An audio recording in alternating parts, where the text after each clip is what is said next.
ganda na. Oh, para kasing ganda ko na. Oh, ano ba yun? Natawa ako. Joke lang. Pero yung ganda ko is hindi yan imitation. Totoo yan. Guys, bumili nga pala ako nitong fertilizer para dito sa ating halaman. So, look. Kailangan na rin na kasi niya ng fertilizer. Ito is, ihahalo nyo nga lang pala to sa tubig na ididilig nyo dito. Para maging healthy and tingnan nyo, napaka-shiny ng dahon, di ba? So, yan. So, first time ko siyang lalagyan nito. Tatry natin kung effective. So, ito is pwede sa mga pantanim na gulay, tsaka sa halaman, tapos ito sa mga green plant.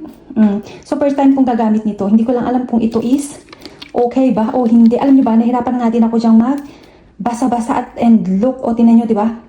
So, yung green plant is ito daw, yung nasa taas. Para siyang nagbabatik-batik. Alam nyo, yung nagbabatik-batik. Nagkakaroon siya ng dilaw-dilaw na para siyang natutuyo-tuyo. So, yun, kaya gagamit tayo ni Re. So, ayan guys, lalagyan ko muna siya ng tubig bago nating lagyan ito. Diba? So, ito is pupunuin ko na kasi marami akong didiligan ngayon. O, tama na pala, kalahati na lang, Guys, ito na yung nalagyan natin ng tubig. Dito ko na lang siya tatakalin sa kanyang takip. So, ilalagay ko dito para may pandilig na tayo sa ating green plant. So, kung makikita nyo, andito na rin yung how to use, kung paano siya gamitin. So, ako kasi is green plant yung akin. So, kailangan medyo mas madami. Kaya ang ilalagay ko is isang ganito. So, yan.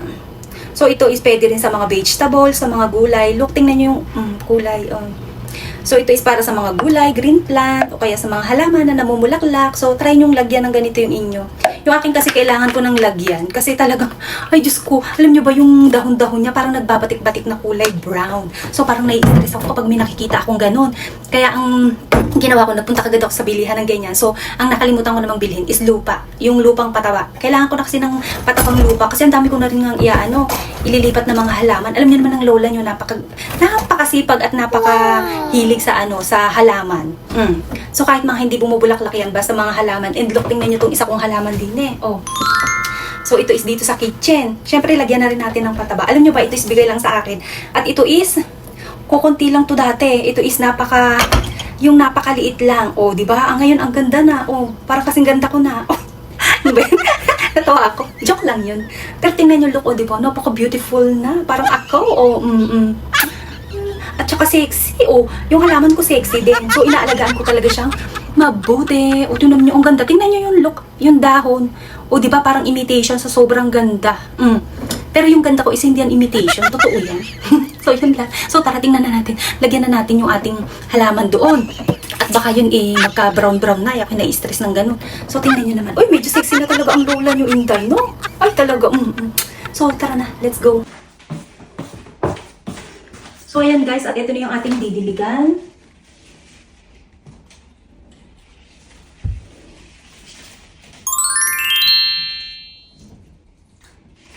So, ito kasi is hindi rin pwedeng masobrahan sa tubig. So, pinanood ko siya sa YouTube. Bawal din siyang masobrahan. So, dapat ito is pakunti-kunti lang din. Alam niyo ba yun? Ay, naku na.